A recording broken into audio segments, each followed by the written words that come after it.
All right. Mr. Lewis, we made it. To 100. Put it there, man. Good job. We made 100 videos. Put it there to all of them. Who suffered through it Yes. 100 times. Made it to 100.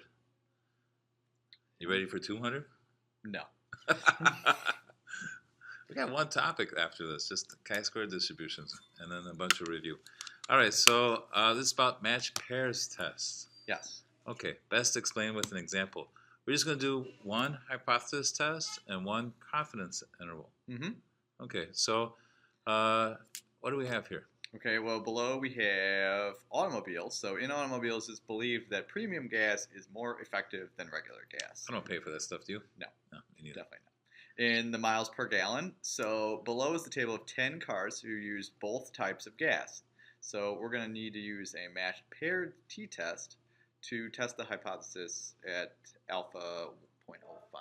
Yeah, so what they do is for each car, they test drove it with regular gas, then I think they test drove it with premium. Yes. So these are not independent groups. No.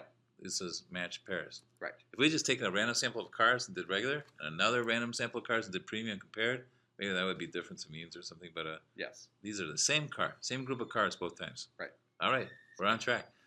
All right, so first step is state the null and alternative hypothesis. Okay.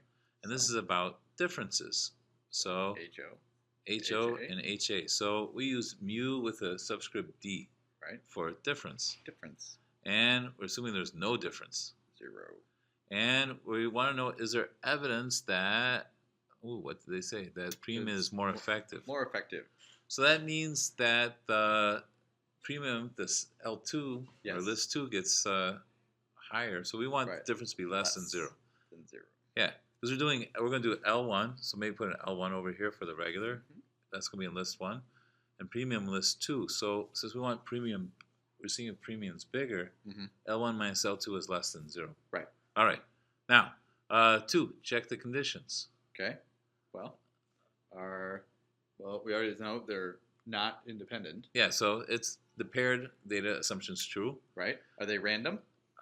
I'm hoping they randomly assigned, like was the first time regular, second time premium, like in an experiment. Hopefully they kind of randomly assign which treatment would get first, etc. So we're going to assume a random. Okay. Independent?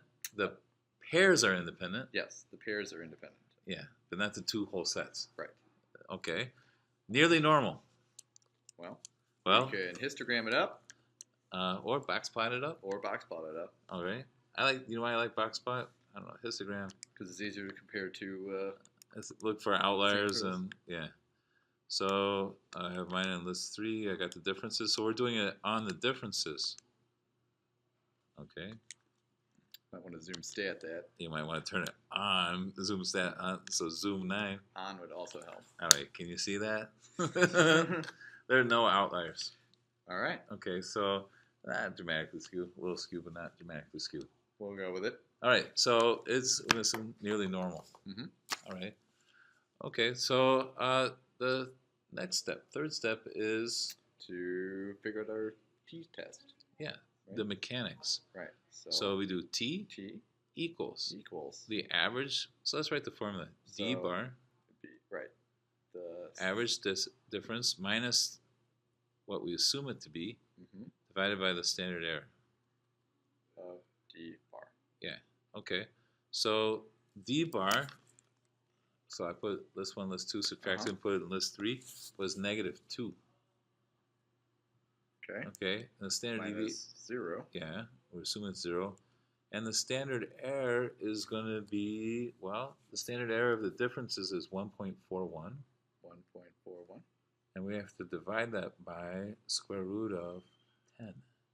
Right. Because it's s over square root of n, just like single mean.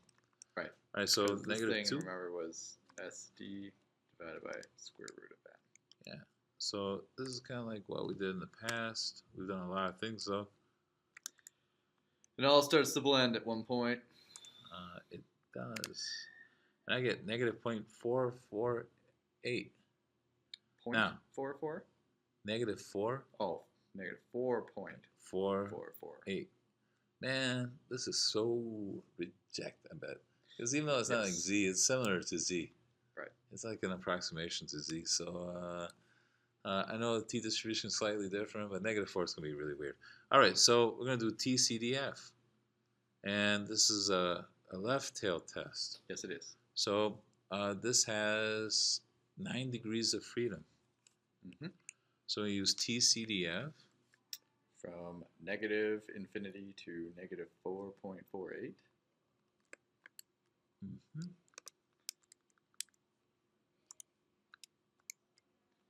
And got old style calculator. Degrees of freedom is 9. Yeah, n-1, so 9. And we get 7.6 e -4. All right, so we're pretty much less than 0.0001. Yeah. Okay, so we're definitely rejecting. Yeah, we're way below the alpha level. So there's apparently from this data, there's evidence that premium gas does give better gas mileage. It does. I'm still not paying for it. No. That's a lot of extra money. Yeah. So, all right. So the next step is decision, like we already said. So we're going to reject the null hypothesis. Our p-value is so low. There's evidence that premium gas does lead to better gas mileage. Mm-hmm. Okay. Exactly. Now, so we skipped a little bit of writing, but that's the main idea there. Yes. All right. Now, All right. the confidence interval. Confidence interval. Wow. Okay, so let's write the formula. So it's well, it'd be D bar. D bar. Yep. It used to be Y bar, right? So we just put D to emphasize differences. Right. Still have our T. Yeah, star. And it would be 9, right? We know the degrees of freedom is still n-1. T at 9, right? And then square root or the times the standard error. Right. Standard error of D bar. All right. So step 1. This was -2. We usually check conditions, but they're the same as the hypothesis test. Right. We already did that with the. Yeah, but just so you know, you should get used to checking the conditions, calculating the interval, and interpreting. Mm-hmm. All right, so -2 plus or minus. Ooh, what's T star for 9? All right. Well, while Mr. Miller is doing that, we did the know table. that this was 1.41 divided by the square root of 10. So yeah, we just need to know what our T star at 9 is. 2.262. 2.262. From the table. All right. So. All right. So. Figure that out. Yeah. So it's -2 minus 2.262 times 1.41 divided by square root of 10. Thank you. I get -3.0. 3.0. And go back and just change something to a plus.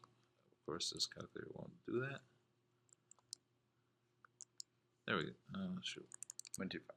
Yeah, so -2 plus 2.262 times 1.41 divided by square root of 10 is -0.991, which is further evidence, since 0 is not in our confidence interval, that we really don't believe the difference is 0. Right. Because it's not in our confidence interval. Correct. So we are 95% confident that the true difference in gas mileage is between -3 and -0.991. Yes. That's Yes, how we you are. interpret. So interpretation is the same. Boy, this is getting familiar. Yeah. It's almost the same thing every time. Yeah. All right, good. We know what to do. Once you do one inference, you can do them all. All right. So now we'll check that you guys can. Oh, this is about dairy cows. It is. For So those- we're having our milk. For those going down to U of I or ISU, we're going to be smelling some dairy cows. So I think they have agricultural colleges. They do. Certainly at the U of I. But I don't think they really have cows. It's the pigs that smell more. I don't remember smelling anything. Really? They used to have a pig farm on the south end of campus. So way out by Florida Avenue. Oh, I don't And go- then so when the I wind don't go kind of over blew there. from that direction, yeah, nice little smell of pigs.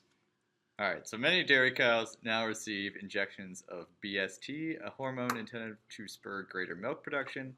After the first injection, a test herd of 60 cows increased their mean daily production from 47 to 61 pounds of milk. I like productive cows. The standard deviation of increases was 5.2. We want to estimate the mean increase the farmer could expect. So this time you actually don't have to put anything into your tables. No, but what is D bar? It would be the difference between 61 and 47. Very good. So 14. Yeah. Or negative 14, depending on which one you're doing first. Right. So, however you would like to do it. Depends if you like positive or negative numbers. So, make sure you guys check the conditions, compute the confidence interval at 95%, and then explain what it means. Yep. And remember, you can use the one sample t interval to check your answers. So there's not a special calculator command for this because we're doing something different at the beginning, finding the differences. But after that, it's a t interval or t test. Okay. I got nothing else. All right, cool.